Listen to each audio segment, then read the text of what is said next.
Episode 1 of Vikings Valhalla Season 3 begins in Jomsborg 7 years later. We see little Harold and the village working on forging swords so that they can trade at Kattegat, which remains a hotspot.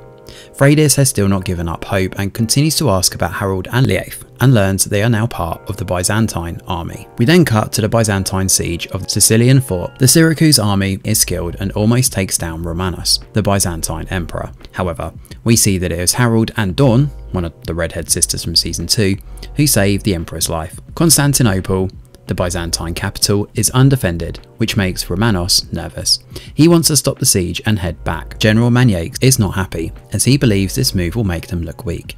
As usual, Harold steps in and claims that he can take the fort in a day, with simply his 700 Varangians, the Byzantine Vikings. Enter Leif, who has turned into a full-blown scholar and scientist. With the help of Dawn, Batu and Kaysan, he has been making bombs and underground tunnels that can go under the fort walls. While Harold does a routine check, Kaysan jokes about him being the future king of Norway, and we learn that Harold has still not given up on his dream. He believes that from the Syracuse treasure he can fund his army, but Leif knows that Harold is ambitious as he wonders what the prince's plans are after he becomes king. Meanwhile, Jomsborg has a new visitor, Stigger the healer, who has travelled all over the world. The village is wary as he claims he is an atheist and not a fighter, even though he easily takes down the villagers. Freydis is intrigued and welcomes him. It is then revealed that Stigger's father is a Jomsviking. His stories fascinate Freydis and she asks him to teach little Harold to be a healer. The village also sees a wedding between Hrefna and Kol, the kids from season 2. As everyone celebrates, Freydis and Stigger bond as she tells him about Jomsborg being the last holdout of the old ways. That night, she invites him to her room and they sleep together. An unhappy Canute also makes an appearance as he heads to Rome to meet the Pope.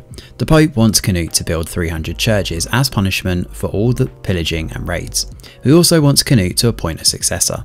The Viking king also needs to bend the knee, kiss the Pope's ring and talk to him via the cardinal. In return, Canute will get the Pope's forgiveness, blessing, backing support and all that jazz. Of course, Canute is insulted and creates a scene which offends the Pope.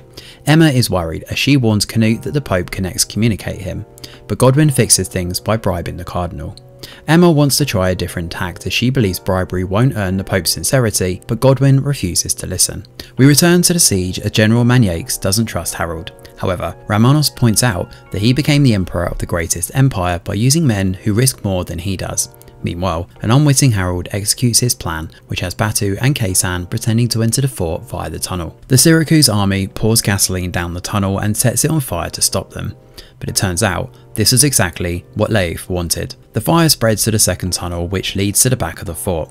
With Leif's bombs already in place, the fire sets them off and the wall explodes, allowing the Varangians to enter from the back and take the fort, and that is where episode 1 of Vikings Valhalla Season 3 comes to an end. Thanks for watching, and do let us know your thoughts in the comments below. Smash a like or subscribe to the channel, your support is very much appreciated.